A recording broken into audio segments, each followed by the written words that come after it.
अस्सलाम वालेकुम नाज़रीन, रिश्ता टीवी की जानब से मैं रिदा खान। कैसे हैं आप सब? उम्मीद करती हूँ आप सब ठीक होंगे।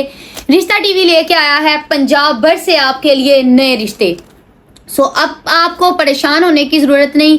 रिश्ता टीवी आपके लिए हर पाकिस्तान के छोटे और बड़े शहरों से रिश्ते लेके आपकी खिदमत में हाजिर है।